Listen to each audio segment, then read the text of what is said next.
So today we saw Kate Middleton for the first time since December at the Trooping of the Colour in London on June 15th to celebrate King Charles III's birthday in her first public appearance since December.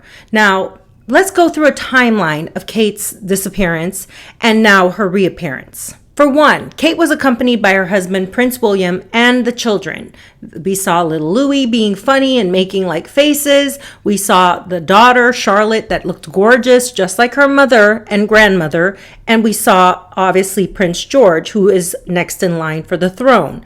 This was an important day because, obviously, the people of the UK were starting to grow a little weary. Now, not everyone. There are the people out there that are steadfast royalists that believe that it's nobody's business but the royal family their own, and that nobody should say anything or question anything about the disappearance of Catherine Middleton. However, there are people that were starting to get a little bit worried, a little bit. And I would say that I was one of those people. And I was so thrilled, first of all, let me just start by saying that, to see Kate Middleton today, because it made me realize she is well and she looks fantastic. In fact, she looks refreshed. She looks like she's gotten a good night's sleep. She looks like she's really being taken care of the way royalty would be taken care of. So now we know that Kate did share a photo with us about her being in the woods, and she was not out of the woods yet. And I thought that that was an excellent PR usage of the backdrop of being in the woods and saying, you know, we're not completely out of it yet, but I am standing strong and I am doing what I can to make sure I can be there for my loyal public. You know, this is an important time right now because I feel like with all of the things going on in the UK and across the world, it was important for the royal family to make this public appearance together to show solidarity, to show their resolve, that they're still strong, they're not going anywhere, the monarchy is strong, and that Kate and her husband are together and they're not going anywhere. So the day before this event today, June 15th, Kate did share on her Instagram post that photo you see of her in the woods, that she's undergoing a few more months of this chemo. And so don't expect her to be out of the woods yet. She did announce her cancer diagnosis March 22nd, revealing that the test after her abdominal surgery did find cancer. She didn't specify what type of cancer. She just said she's undergoing preventative chemotherapy. Anybody who's dealing with chemotherapy knows it's terrible on the body. But the photo release, I think that's the problem. The controversy started with the photo release on Sunday for Mother's Day in March that was retracted by the news agencies due to manipulation. The AP pulling or doing a kill on that photo did lead to Kate apologizing for editing the image. And I thought that was such a weird thing for a princess to be doing. This is something a PR team would be handling. This is something her media team would be handling. For a woman to be sitting, I can't imagine Kate Middleton sitting in a room over a photo in Adobe, Photoshop, doing any kind of manipulation to a photo when she's the Princess of Wales. This woman does not need to be doing any of that. So I think that's one of the biggest things that led into the controversy of this issue. Also, we can look at Kate's absence from public life that led to this speculation and people starting to get really worried, including rumors of a body double, rumors of access to her medical records, unauthorized access to her medical records, that somebody had gone and tried to retrieve her medical records. All these things started, these speculations started, I think, from that photo. You know, when you have something like that, it's a weird thing to do. I think all of this could have been avoided without any kind of backlash or conspiracy starting had they just been transparent. Had the palace been transparent, had the royal family spoken up and said, we will get a photo of her, she is fine, she just doesn't like to be seen now, but we will get an actual photo of her and release that. The medical records investigation, though, the British police did investigate a potential breach of her health records at the hospital where she had stayed for her surgery. Now, we didn't see her leave, come, go, anything with that surgery. And I think that was another reason why you have this sort of controversial thing going on where people are like, where's Kate? There's also the March 11th sighting of Kate and William at that, I think it was some farmer's market, sparking rumors that they altered the appearance of her And now looking back at that, I mean, it's possible it could have been her. Palace never confirmed that photo. They never confirmed it. So that was another thing that sparked more rumors due to the altered appearance of the background in the image. You know, people were saying Christmas lights were up, all sorts of stuff. Then you have the health updates and statements throughout the year that the palace has released. This is June. This is half the year, and we hadn't seen this woman. But the updates that we were getting on her condition and how she was progressing was very lame. It was like very spotty, you know, it was just through their Instagram, like happy birthday to the children. You know, very straightforward, blunt. And I don't know, maybe this is just a British thing. I think maybe Brits, this is how they communicate, is they're not colorful. And I've watched enough Downton Abbey to know that British people, that is how they communicate. They're very cut and dry and blunt. They don't mince their words, and they certainly don't go around in circles saying the same thing over and over. They hope that you get it the first time. That's just a nature of Brits. Remember, everyone is a critic nowadays. Everyone has become internet sleuths to some degree. And here's why. The information is widely available. The images are available. It doesn't take long for somebody to pull up photos and do side-by-side comparisons. So in a day of technological advances that like what we have, with people being able to put things through AI and be able to really look at photos and get feedback in real time from professionals, that will definitely lead to people saying things like the car photo, the color of the brick wall behind the car showed that there might have been some manipulation, or her seated there, and some people saying her ring appeared and then disappeared. I didn't see that. I mean, from the video I saw, her ring was on her finger the whole time of her giving that park bench, you know, clarification of her having surgery and then finding out she has cancer. But all of these things, you have to understand, it really, in the minds of people, they're going to buy into whatever narrative is being sold online, because it's so easy to look at these things and say, oh yes, they're telling the truth. When in actuality, people can alter photos online. People can change what people say. People can take sound bites or pieces of what someone says and manipulate it to make it seem a certain way.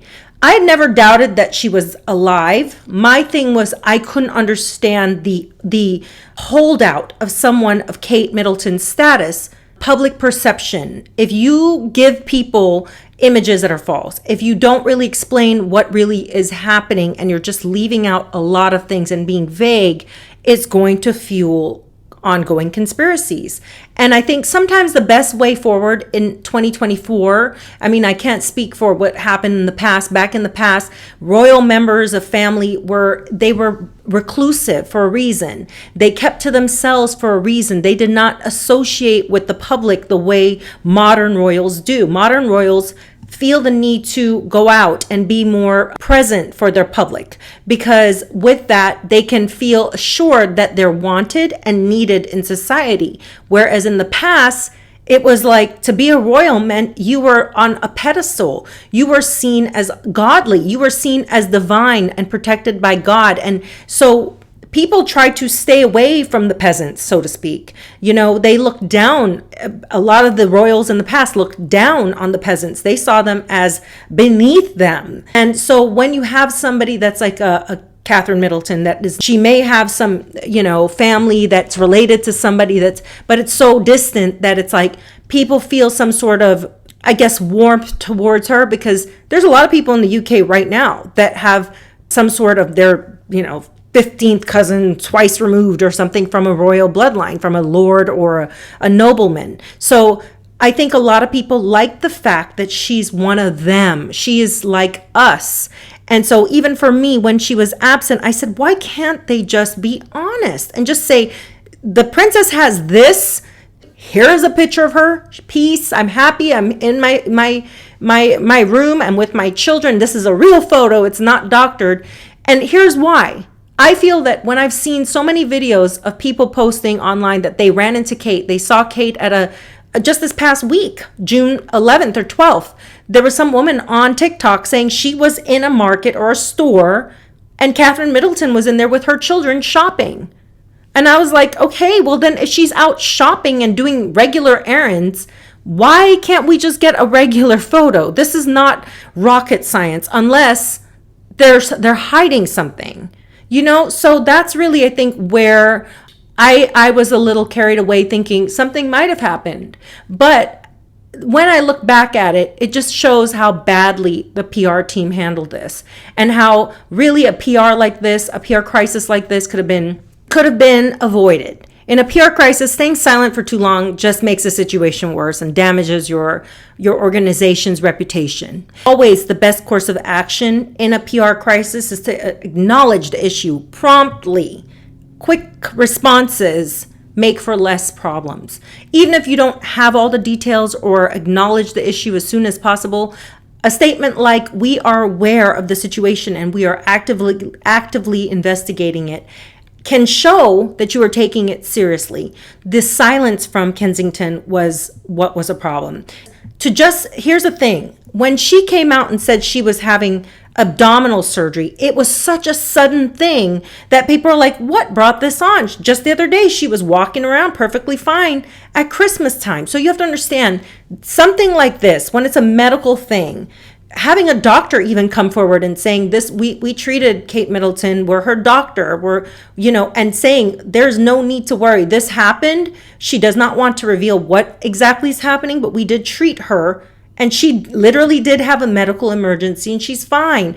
Now, that would have been more detailed, making it more detailed in the public statement. Another thing, communicating transparently. Like I said, honesty, clarity, being honest about what happened. These are steps that you have to take in PR to avoid speculation. None of that happened here. And again, this goes back to just the way British people conduct themselves. They're very private people. I've dealt with British people.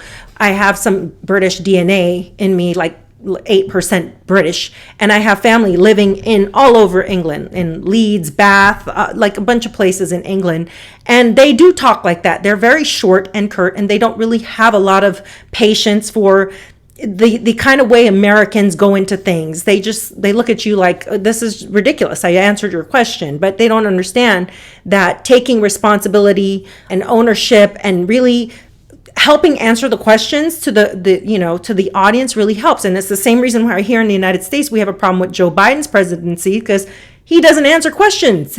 So he's not communicating correctly, right? But then also you have to have an action plan. There was no action plan. There was no real action plan. Everything was left in limbo. But I think it's important to now, in hindsight, looking back, realize that with medical things, there can't be a real action plan, because everything's up for, what happens, what the person's body's going through. So I feel very sad for Kate that she had to endure all the conspiracies, and that she probably had to sit there and listen to hours and hours of, conversations around her life, her children's lives. And I think it's important as an audience to try and learn to be a little empathetic towards people, to have a little more feeling of, we have to understand that sometimes people are going through their own things, no matter how big a public figure they are. People are people, and they have a life outside of their public appearance or their public persona. And I think for Kate Middleton going forward, what I would tell her PR team is to be honest and upfront. And I think what they did today by making her come out, and she looked great. She was even in high heels. What it did was it conveyed to us that she's on a path to getting 100%, and that we just need to take a step back and let her breathe. And at this point, I think going forward, it's going to be really great moving past this Kate-spiracy. Where's Kate? And post-crisis, I would say, once this crisis is now resolved, like how it is today, we're going to look at how it was handled, identify some lessons from it. And as PR people out there watching this is something you can learn from. Do not allow conspiracies to fester. Do not allow your organization to be tarnished, because, this could have all been averted with just some simple honesty. Anyways, Kate looked radiant in her white Jenny Pacman dress, and she looked amazing on the Buckingham Palace balcony. I was extremely delighted to see her, because God knows the British monarchy has gone through some crazy things with the late Princess Diana, and we certainly don't want history repeating itself. Have a great day, and remember to think for yourself.